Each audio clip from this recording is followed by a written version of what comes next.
What's up everyone, I'm Roxy and today is day 14 of my 30 days to get your life together productivity series. So if you're new to my channel and you have no idea what I'm talking about, basically every day for the month of June, I'll be sharing a new productivity tip that will help you get your life together. So in case you didn't realize, it's June, which means half of the year has gone by and we don't want the rest of 2019 to pass us by without feeling as if we did something. So I will link in the series playlist down below so you can check out the previous challenges and see what all the hype is about. So before I share with you my productivity challenge for today, don't forget to follow me on Instagram. It is my only, I just felt a stretch, and I have so much exclusive lifestyle and beauty content over there.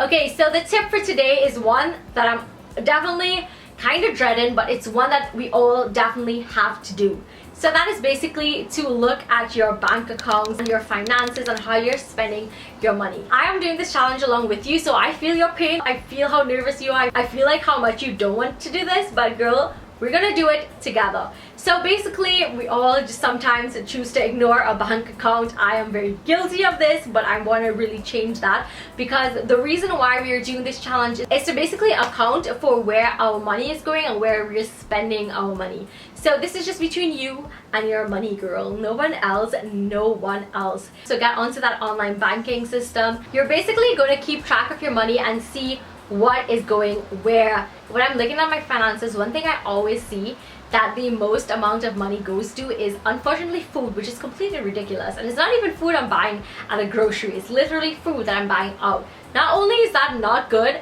for my body, but it's definitely not good for my bank account, because the price of one meal is literally so many groceries. So I'm really working on that. I'm really trying to just stop spending so much money on food, because when you really look at it, all of that money could be used to save, to buy something that you actually really want and that is actually going to help better you as a person. Maybe you want to enroll in a new program or study something online. Maybe you want to buy something for fitness that is going to like help you track your fitness. Just anything in your life. I mean, there's so many million things, but those are the things that are coming to my mind. There's so many things I really want to buy, like clothes and shoes and stuff, but in the end I really narrowed down a few main things that I really want to get that are obviously very pricey. I really try not to spend money on things I know I'll probably just wear once or stuff like that, when I could really put it towards a fund that is basically for, I don't know, something else, you know. Also, if you have an allowance and if you are working, it's so important that you make sure and put aside a good amount to save. When I say save, I literally mean you're not touching that money at all. It's in your savings and it is going towards something bigger and greater, maybe a new car, trying to save up for your own house or something like that. You're literally not touching that money, and you're always going to be taking a little bit of what you get every single month to put into your account and save. So this is a time where you might want to consider even making a budget. I don't mean getting all mathematical unless you're really good and you want to, but basically you don't have to make a whole pie chart or bar graph or whatever it is these kids do these days.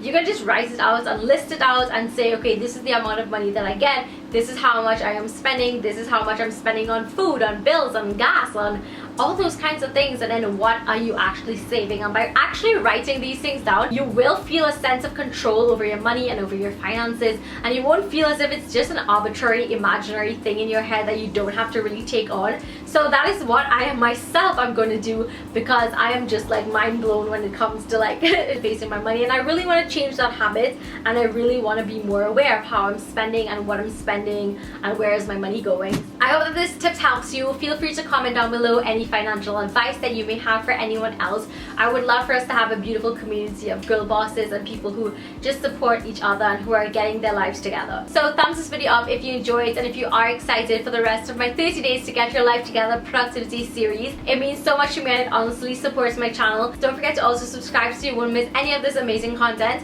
and I will see you tomorrow for my next productivity challenge. Bye! Mwah.